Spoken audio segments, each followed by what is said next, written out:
Gusto mo bang kumain ng cheesecake pero tinatamad kang mag-bake? So, halika po, samahan niyo akong gumawa ng strawberry cheesecake. Napaka-yummy. Tingnan niyo naman po ang creamy ng cheesecake niya at yung crust, napakasarap. At may kasama pa siyang strawberry filling sa ibabaw. Halika po, samahan niyo akong gumawa. So, 2 box po yung ginamit ko ng no-bake cheesecake. Ito po yung itsura niya. Cherry cheesecake no-bake.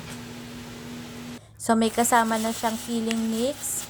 Ayan po yung crust niya at saka yung strawberry. Napakadali lang po.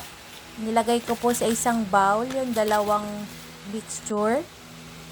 Ayan. Yung crust po yan, yung sa ilalim.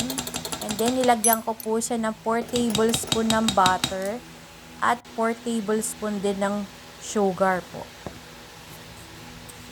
So, minekos-mekos ko lang po siya. Ayan, napakadali po. And then, pagkahalo ko, ganito na po yung itsura niya. Ayan po. Yan yung magiging sa ilalim, yung crust ng cheesecake. And then, ito naman po yung cheesecake. 2 pack din po. And then, nilagyan ko po siya ng 2.5 cup ng evaporated milk. Ayan po. Milk po yung kasama niya. So, talagang creamy-creamy talaga siya. So, hinalo-halo ko lang po siya. Ayan. Hanggang mawala po yung mga buo-buo. So, gumamit na rin po ako ng, ayan, pang mix. Hanggang sa maging smooth na po yung butter. Yung pinaka, niya, cheesecake niya po.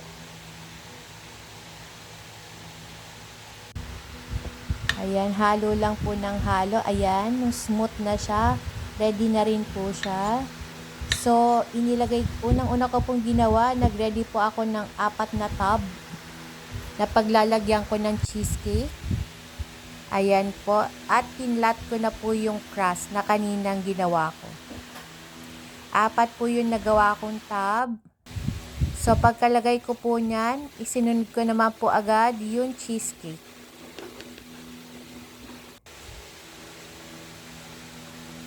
Ayan. Pero sa 3 tub lang po kumasya yung cheesecake. So, okay lang po yun. Ayan. And then, yung isa, wala ng cheesecake. Ayun. So, kinulang po tayo sa cheesecake, pero okay lang po. So, ito po yung kasama niyang filling. Strawberry filling na may buo-buo pa. So, ayan po. Inibabaw ko lang po siya.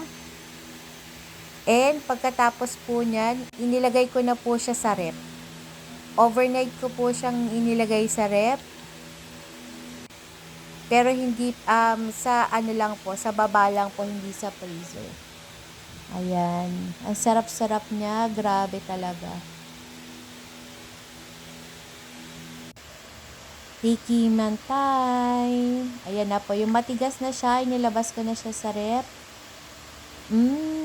Ang sarap. Kain po tayo. No-bake cheesecake. Good vibes only. Thank you for watching.